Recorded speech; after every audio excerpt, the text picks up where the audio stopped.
Olá, tudo bem? Nesse vídeo nós vamos falar sobre a Primeira Guerra Mundial. Abordaremos esse assunto em forma de tópicos para facilitar a assimilação. A paz armada e as políticas de aliança.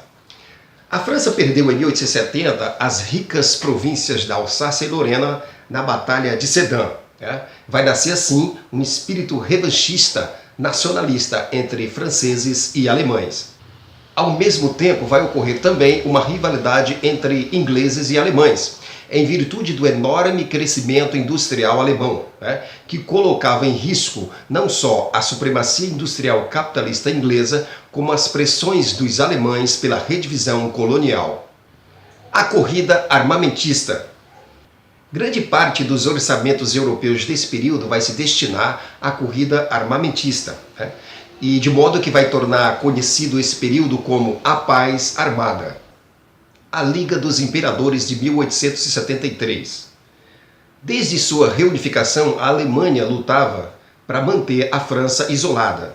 E em 1873 irá formar a Liga dos Imperadores, que será composta por Alemanha, Áustria, Hungria e Rússia. Ainda em 1878, a Liga dos Imperadores terá fim, em virtude das divergências entre a Rússia e a Áustria pela região dos Balcãs. A Tríplice Aliança de 1882. O Segundo Reich finalmente firmou a Tríplice Aliança em 1882, unindo-se ao Império Austro-Húngaro e à Itália.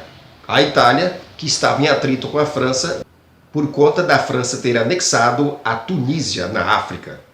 A Entente Cordiale de 1904. Somente na última década do século XIX, a França começa a sair do seu isolamento e estabelece um pacto militar com a Rússia em 1894. E no início do século XX, a Inglaterra se aproxima da França e em 1904 forma a Entente Cordiale. Portanto, as antigas hostilidades entre franceses e ingleses foi deixada de lado para que os dois países pudessem juntos enfrentar um inimigo comum, a Alemanha. A Tríplice Entente de 1907. Em 1907, a Rússia se aliou à França e à Inglaterra, formando a Tríplice Entente. Agora passam a existir dois grandes blocos antagônicos, o que vai levar os países europeus à corrida armamentista. Curiosidades sobre a Itália nesse período. Mesmo sendo membro da Tríplice Aliança, ela cultivava conflitos com o Império Austro-Húngaro, pelas regiões irridetas. Assim, assumiu um comportamento dúbio na política internacional, assinando acordos secretos de não agressão com a Rússia e com a França, membros da Tríplice Entente. Portanto, nós vamos ter alguns fatores indispensáveis para a Primeira Guerra Mundial, que serão a disputa pela Alsácia e Lorena entre a França e a Alemanha, a disputa pela região dos Balcãs entre Rússia, Áustria e Alemanha, e a disputa das províncias irridentas entre Itália e Áustria. A questão marroquina de 1904. A Convenção de Madrid de 1880 concedia aos alemães o direito de explorar o Marrocos. Porém, um acordo entre a França e a Inglaterra sepultou a Convenção de Madrid de 1880 e marginalizou a Alemanha desse processo. O Acordo Franco-Britânico de 1904 era o reconhecimento francês dos interesses ingleses no Egito e, em contrapartida, do apoio inglês para a dominação do Marrocos pela França. A Conferência de Algeciras. A crise do Marrocos foi resolvida em 1906, na Conferência de Algeciras, onde se reconheceram os interesses franceses e garantiram também os dos alemães naquele país. Novas crises ocorreram em 1908 em Casablanca e em 1911 em Agadir. E a solução foi a cessão do Congo francês à Alemanha. Fato que não agradou nem aos alemães, que acharam pequena a recompensa, e desagradaram também aos franceses, que tiveram de ceder essa colônia aos alemães. A questão balcânica. A disputa entre as regiões do Mar Negro e do Mar Adriático iniciou-se ainda no final do século XIX, com a desagregação do Império Turco Otomano na região. A intervenção imperialista e as lutas nacionalistas dos diversos povos originaram graves crises locais e internacionais. A Rússia defendia o pan-eslavismo na região dos Balcãs, porque pretendia unificar os povos eslavos balcânicos, libertando-os do Império Turco. Assim, a Rússia pretendia dominar a região que vai do Mar Negro ao Mar Egeu, passando pelos Balcãs. Por isso se apresentava como uma grande protetora e incentivadora das independências das minorias eslavas na região dos Balcãs. O Império Austro-Húngaro e a Alemanha também tinham planos nas regiões dos Balcãs, né? Os russos encontraram resistência, portanto, do Império Austro-Húngaro, né? Protetor do antigo Império Turco, e encontraram também resistência da Alemanha, que projetava construir a estrada de ferro Berlim-Bagdá, barrando assim a descida russa para os estreitos de Bósforo e Dardanelos, pertencentes ao Império Turco. O pan-eslavismo e a Grande Sérvia. A Sérvia encabeçou o movimento pan-eslavista balcânico, buscando a independência do domínio turco e a idealização da construção de uma Grande Sérvia.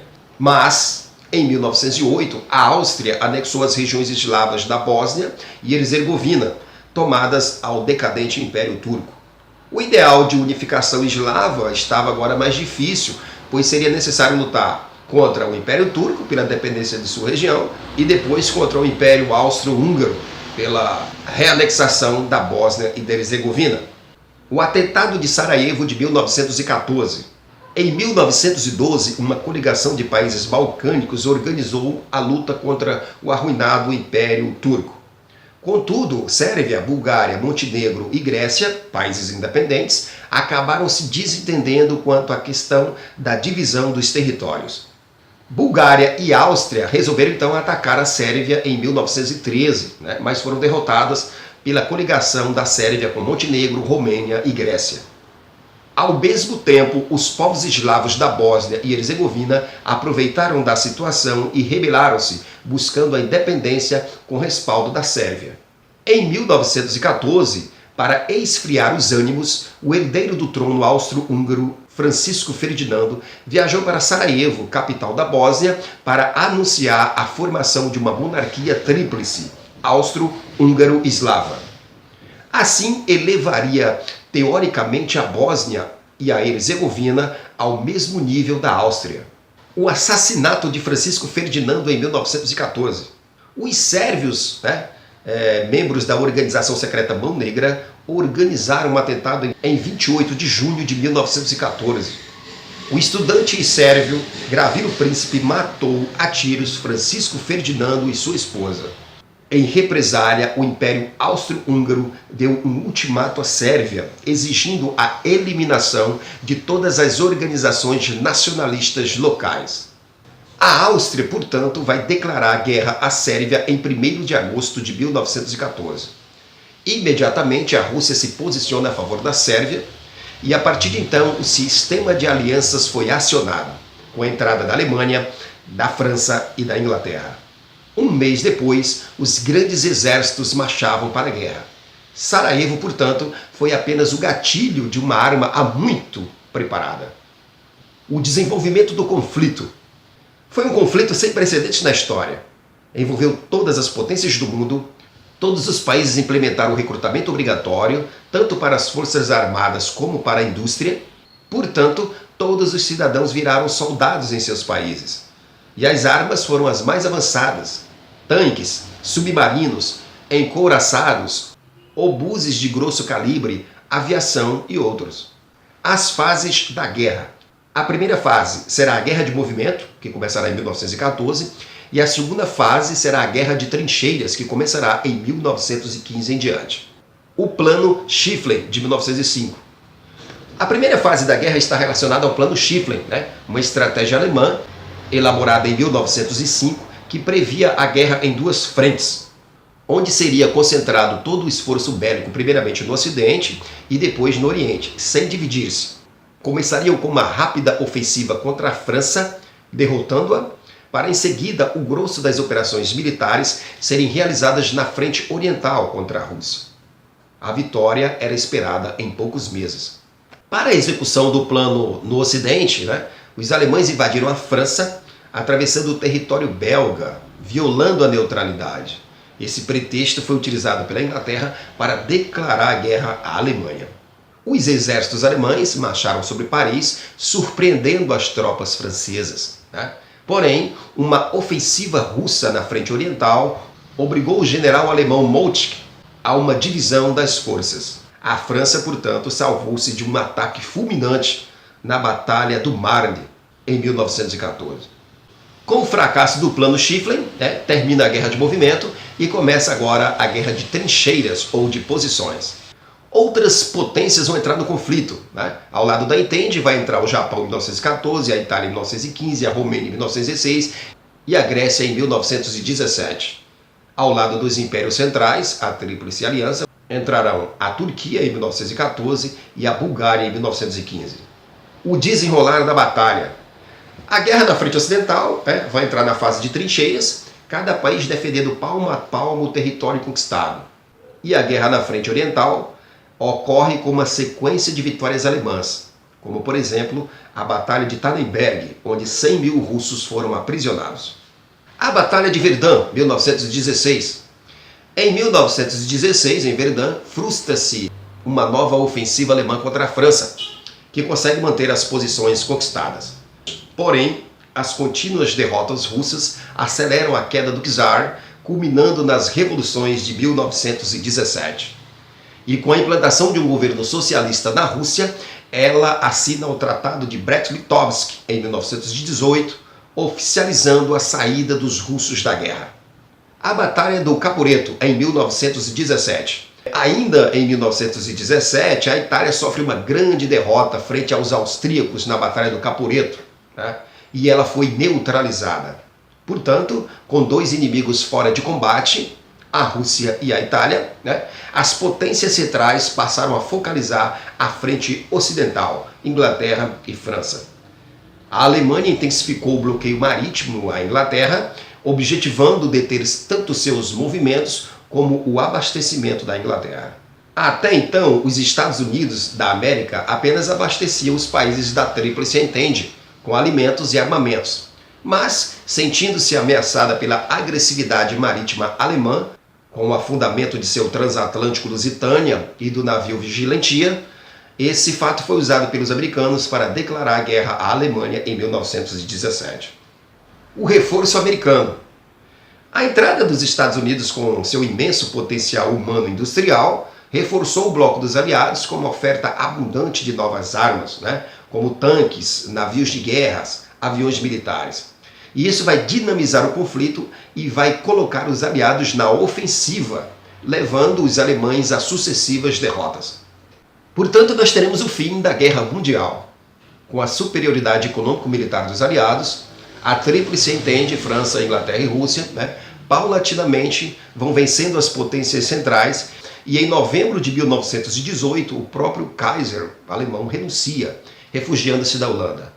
E o novo governo social-democrata da Alemanha assinou o Armistício de Copenhague, finalizando a Primeira Guerra Mundial.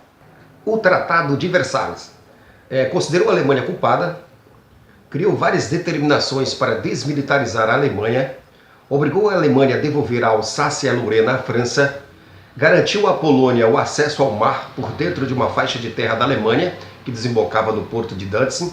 A Alemanha vai perder todas as suas colônias, vai perder também a sua artilharia e a sua aviação, e será obrigada a ter um exército não superior a 100 mil homens, como também será proibida de construir navios de guerra. E será obrigada a pagar uma indenização de 30 bilhões de dólares aos vencedores. Esse valor vai sendo renegociado até desaparecer na Conferência de Lausanne, na Suíça, em 1932. A Liga das Nações no Tratado de Versalhes de 1919. O Tratado de Versalhes também oficiou a criação da Liga das Nações, inicialmente sem a participação da Alemanha e da Rússia, e também dos Estados Unidos, que fora o país idealizador. Portanto, esse Fórum Internacional para a Garantia da Paz Mundial já nasceu fracassado. O Tratado de Saint-Germain, em 1919. Os aliados assinaram o tratado que desmembrou o Império Austro-Húngaro, retirando a saída da Áustria para o mar e forçando-a a reconhecer a independência da Polônia, Tchecoslováquia, Hungria e Iugoslávia. Conclusão. Depois de vários tratados impostos aos derrotados, entre eles o Tratado de Versalhes, esses tratados semearão o revanchismo e o descontentamento. E 20 anos depois, esses sentimentos desembocarão na Segunda Guerra Mundial. Espero que vocês tenham gostado desse vídeo. Se inscreva no canal, dê um like e até a próxima!